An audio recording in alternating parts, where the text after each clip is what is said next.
Well, actually, I'll work in any context. So the context is not really important to me because I'm so involved in specifics, the specific site, the specific details of the site, the people who use it, the wildlife that live there, the weather. You know, it's always, every project is different. There are really no two alike. So, for example, in Fair Park Lagoon, that was a municipal flood basin. In Petaluma, that's a wastewater treatment facility. In the project in San Francisco, that was basically done in conjunction with a transport storage sewage system, which, you know, as a work of art is certainly not great, but it provided public access around Candlestick Cove where there never had been any, and it restored the butterflies to that area where they had been really extirpated. So another context would be a coal mine site where the land is deeply scarred, 40 acres. Basically, the water doesn't run on the site. It gets sucked through into the mine pool in Pennsylvania. And so really the thrust of all my work is to see what is there, to see what functional infrastructure, if there is such, they want to create, and also to suggest, as an artist, what else I see. So for example, this problem in Pennsylvania, it's a project called Mary's Garden, and it's for really an order of nuns. And so that subject matter impinges on it as well. And I think one thing artists really do well is take all of these kind of perhaps conflicting subject matters and work them into a narrative that makes sense. And that's what I've tried to do in that project. So one of the things I've added for the coal mining project is the kind of environmental degradation part. The whole idea that the water is no longer running on the surface, it doesn't go into the river. But then it becomes a source for geothermal energy because it's trapped in what's called the mine pool, which is this subterranean lake. And you can pump that back up and use it as a positive thing for geothermal energy to run the university that these nuns are in charge of. That most artists only look at the site that they're given. But I look at the whole site, the whole city, all of the problems, the connections. So I always do much more than what I'm really asked to do. So for example, in Salt Lake City, I was only asked to do a crossing under the highway. But you know, if you're looking at the whole site and the whole water system, and I began to look at the Wasatch Mountains, and then we had the flooding situation, and so you can propose other things. And I think this is very valuable for artists to be able to do, to be able to expand the project and have it make sense within the context of the entire site. I don't think it's difficult. I think it's really problem solving. And I think it's a skill many artists have. You need a curious mind. You have to be interested in everything. I think it was Donald Judd who said he found everything interesting. And I find everything interesting too. So when you go out and start working on a new project, basically I learn what I need to learn about the neighborhood, about the people, about the community, about the place, about the wildlife, about the water system. You know, whatever I need to know, I study. And you have to study it within that context because the plants are very different for water treatment in Minnesota than they are in Florida, than they are in California, than they are in New York.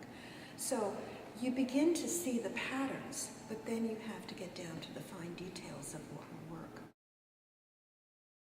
In the case of Mary's Garden, for example, the coal mining site, there was the problem that water didn't flow.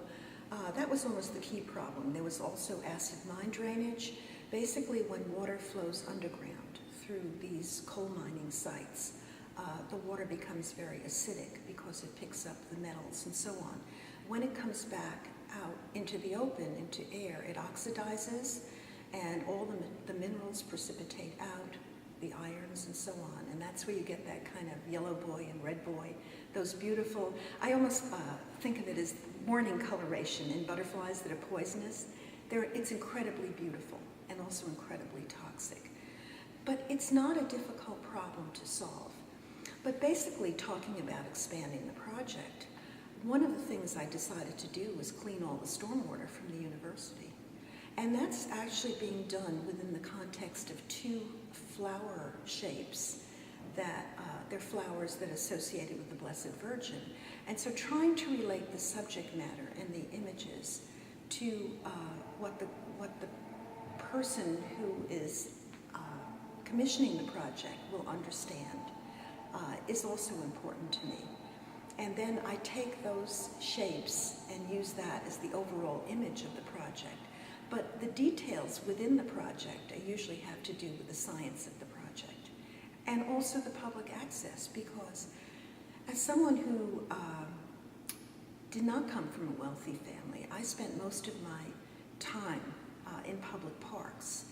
And so Olmsted is very important to me, not so much as that 19th century pastoral image of lawns and sheep meadows, but more as a kind of meeting ground where everybody can come and enjoy this public space. And so if you look at my projects, every one of them ends up as a very democratic public space, no matter what they are.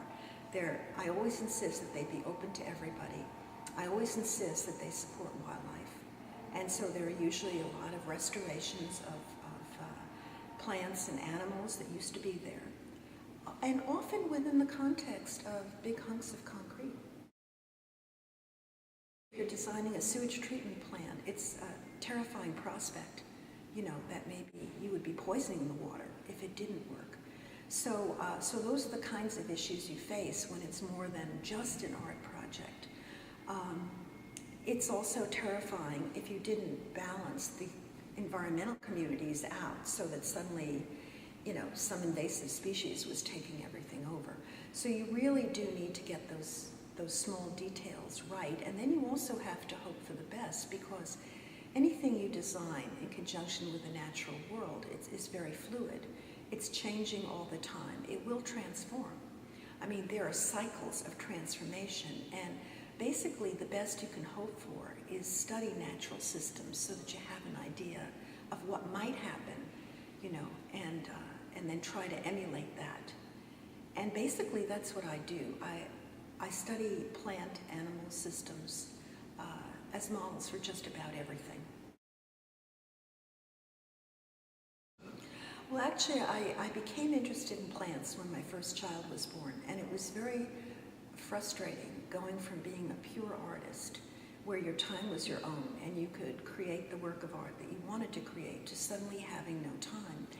And so I had a little tiny pocket notebook, and I would sit around the sandbox and watch the child and make little drawings.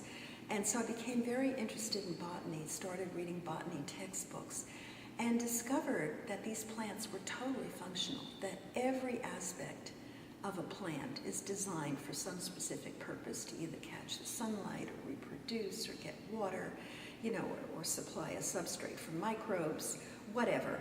And so I began to look at plants differently as these deeply functional things. And I did this show called Plant Drawings for Projects, where I took all of these plants and converted them basically into architectural structures. And then, just through an accident, I met a New York dealer who said, "I'd like to give you a show."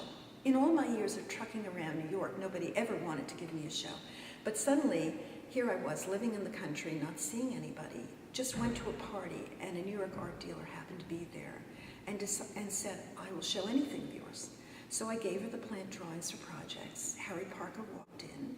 He called me up and said, "Are these buildable?" And I said, "Yes." And that's how Dallas happened. And it's not the kind of thing you ever could have planned. It just happened. But I was already into this kind of function of studying.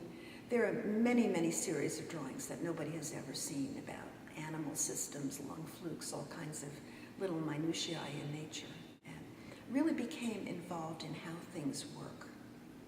And I still am. And now I'm involved in the overlap of how the systems fit together. That's very important to me too. And if you look at my projects, everything is on the same footprint and everything feeds into each other.